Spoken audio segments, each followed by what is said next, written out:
How's it going, Reef Keepers? Hope you guys have had a great week. I actually got to start a little jump on my weekend maintenance and was able to get into it on Friday and scrape the back glass and stir the sand bed because I don't really believe in letting detritus settle under the sand bed forever and just hoping it doesn't get disturbed. It's not asbestos. It just, I think, should be cleaned out now and then. I do it every week.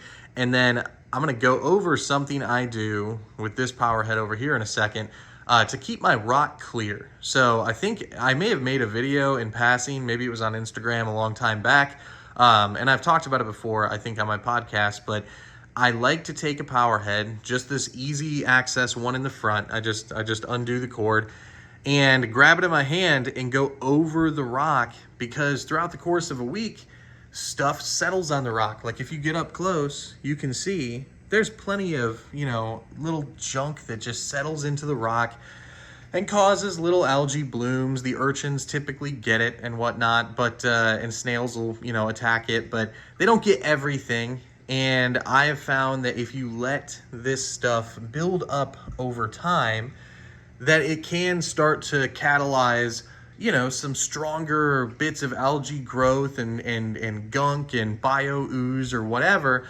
It's just unsightly, and you have to then take a more drastic measure, like going in there with a scrub brush. So here's what I do to kind of keep things clear. I just take a power head, point it in the right direction here, and I get up close. You can see the detritus coming off of the rock as I go through it.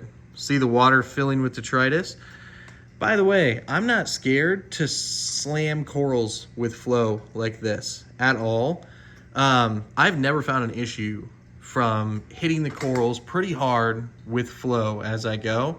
Like, I think they kind of actually like it, because little bits of detritus sometimes get down in coral too. I'm sure not every coral loves it, but yeah, this is essentially what I do every single week, is get up way close to the rock, way close to the corals, and I just look at all this coming up. Isn't it wild? Like, that is what, and I have pretty strong flow in the tank, not ripping flow, but this is what gets caught in your rock in the course of a week.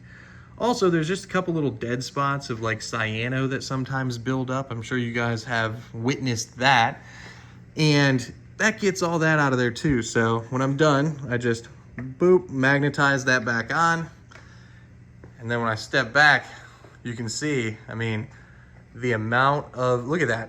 Look at the amount of scum. Sometimes, depending, this isn't even bad. Some weeks, I think you guys probably noticed too, your aquarium just gets dirtier than usual.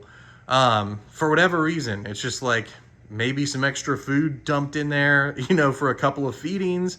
So the fish were going crazy with their bowel action or whatever. And if it's really, really thick, then I'm like, okay, and I'll crank up this pump over here that pushes towards the overflow.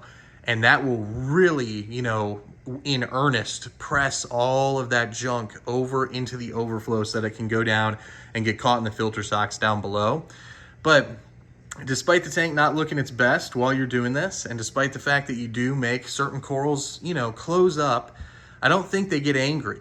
I think that temporarily you're disturbing their flesh and they're like, whoa, what's going on? They don't know. But ultimately, you are blasting free a lot of little crud that gets caught, down under and around the coral skeleton, and, little vermitid snail trails that might be tickling them or whatever.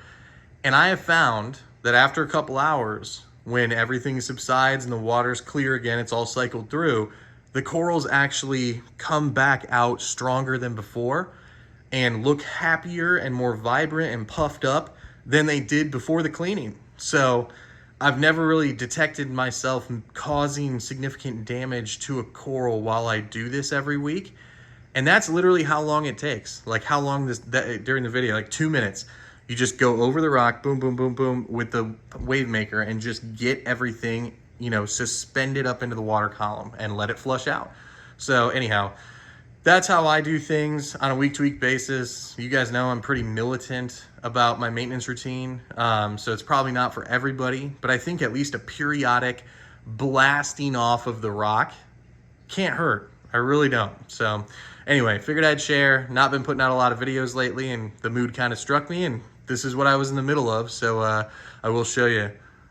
I've got a new video coming about a new product that I got for backup systems. So we'll dive into that probably next week.